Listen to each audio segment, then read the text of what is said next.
hari itu saya duduknya juga bertugasnya di bagian depan. Kapten saya meninggal seketika itu juga, teman yang duduk sebelah kanan saya meninggal. Oh my god, ternyata ini profesi riskan banget untuk cepat meninggal.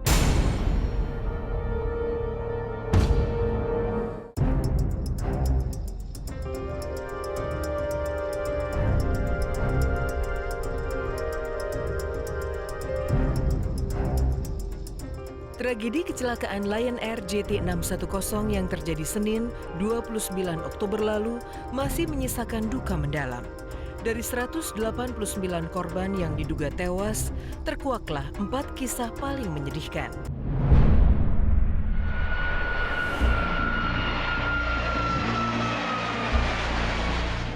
Yang pertama adalah kisah yang dialami oleh Denny Maulana, seorang pramugara yang meninggalkan istrinya Windy Putri dalam keadaan hamil anak kedua.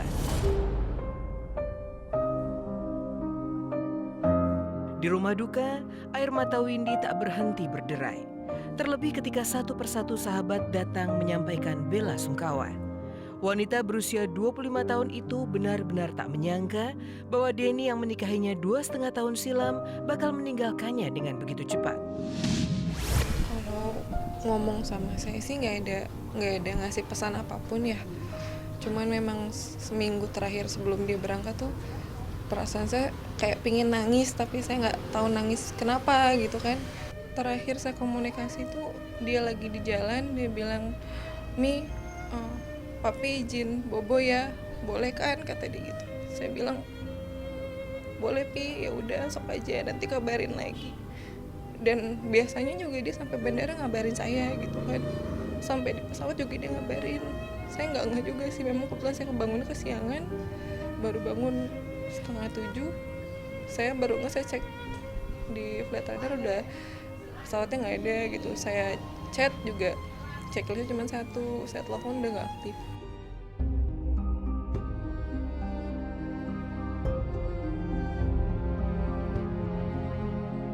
Di tengah gebalau hati yang terus bergejolak, Windy berusaha menyembunyikan air mata di hadapan anak pertama mereka, Hamisan Karim Maulana. Walau sesungguhnya ia masih mengingat betul, sehari sebelum jatuhnya Lion Air JT610, suaminya masih mengurusi Hamis dengan penuh kebahagiaan. Ya, pramugara berusia 30 tahun itu memang dikenal sebagai lelaki yang teramat lembut dan sayang keluarga. Dan yang paling membuat Windy tersayat-sayat, dari serpihan-serpihan bangkai pesawat yang berhasil ditemukan dari suaminya hanyalah sebuah dompet yang berhias foto anaknya.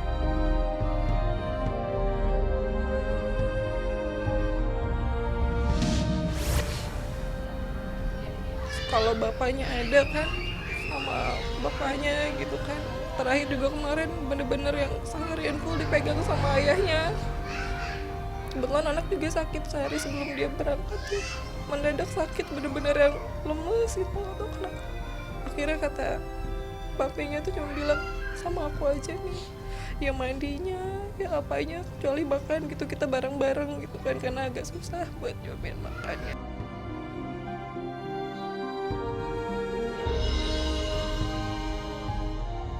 Aku pertama sedih banget, kedua aku kaget, shock banget karena maksudnya kita nggak ada yang tahu ya kejadian apa yang akan terjadi. Terus kedua aku bener-bener deg-degan karena biasanya kan aku pergi-pergian kan, terus pergi-pergian itu aku intens banget, dalam seminggu bisa 3 kali 4 kali gitu. Jadi ya mudah-mudahan aku sih berdoa semoga korban cepat dievakuasi, terus juga mudah-mudahan nggak ada lagi kejadian seperti ini.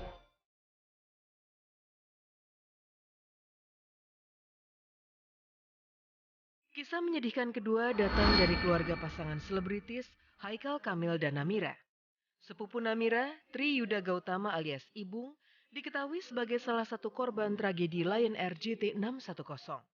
Yang membuat hati miris, hingga detik ini, pihak keluarga besar masih merahasiakan tragedi naas itu kepada ayahanda Ibung yang tengah terserang stroke. Dan mereka pun merahasiakan duka nestapa ini kepada anak kembar Ibung yang masih berusia 3 tahun.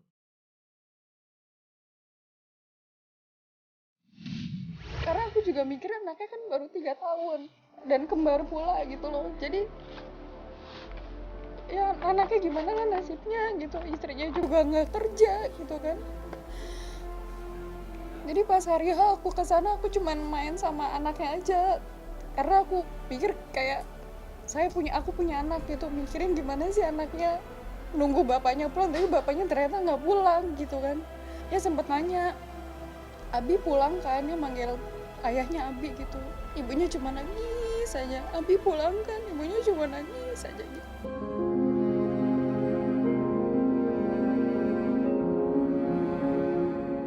Kisah menyedihkan ketiga adalah yang dialami Epi Syamsul Komar.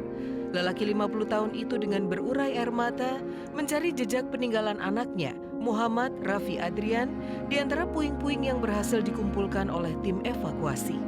Dan tangisnya semakin menjadi-jadi ketika ia menemukan serpihan sepatu hitam dan buku tabungan milik anaknya. Yang membuat hati miris, Raffi yang merupakan pecinta sepak bola turut menjadi korban kecelakaan Lion Air itu pasca menyaksikan pertandingan timnas U19 melawan Jepang 28 Oktober 2018. Ya setidaknya sudah ada petunjuk, dan saya yakin saya bisa ditemukan anak saya. Kan banyak jasad yang udah ditemukan. Nah, Bapak nggak nanya itu ada jasad anak saya nggak? Belum Pak, belum tanya. Kira-kira menurut Bapak, Ya mudah-mudahan saya mengharapkan ketemu Pak ada di situ di antara anak saya.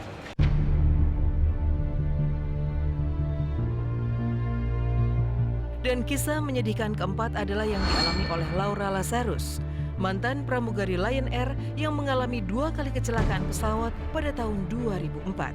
Mendengar tragedi jatuhnya Lion Air JT610, wanita 33 tahun itu mendadak terkenang pada tragedi yang nyaris merenggut nyawanya 14 tahun silam.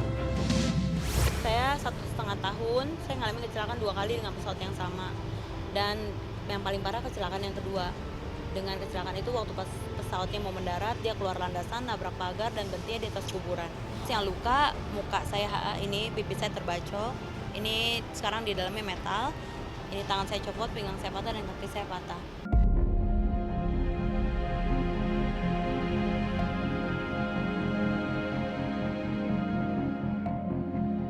Selamatnya Laura Lazarus dari 2 kecelakaan pesawat Lion Air pada tahun 2004 menjadi bukti nyata bahwa mujizat Tuhan memang benar adanya. Tak terbayangkan ketika 26 korban termasuk kru dan penumpang yang duduk di deret depan pesawat tewas, Laura menjadi satu-satunya yang masih hidup hingga sekarang ini. Meski demikian, menjalani kehidupan pasca kecelakaan pesawat bukanlah hal mudah bagi Laura. Sepanjang 14 tahun, ia harus menjalani 19 kali operasi dan ia harus berjalan dengan tongkat penyangga.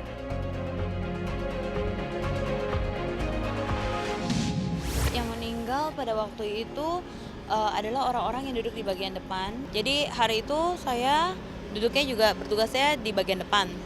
Kapten saya meninggal seketika itu juga, teman yang duduk sebelah kanan saya meninggal. Waktu awal-awal sekitar setahun pertama itu saya drop banget. Karena saya mikir gitu, ini cita-cita kok ternyata jadi bencana, terus nggak tahu harus ngapain gitu.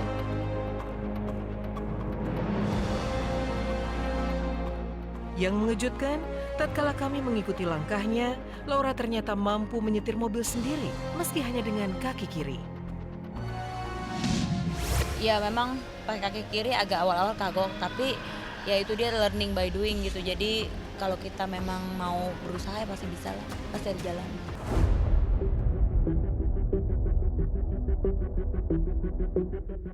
Tragedi Lion Air JT610 yang tercatat sebagai kecelakaan pesawat terparah nomor 2 sepanjang sejarah penerbangan Indonesia, rupanya tak hanya membangkitkan trauma bagi Laura Lazarus, namun juga memunculkan kecemasan bagi sederet selebriti tanah air, tak terkecuali Adi Govinda yang baru-baru ini memacari seorang pramugari, Vina Oktaviani, pasca batal menikah dengan mantan penyanyi cilik Christy Kolondam.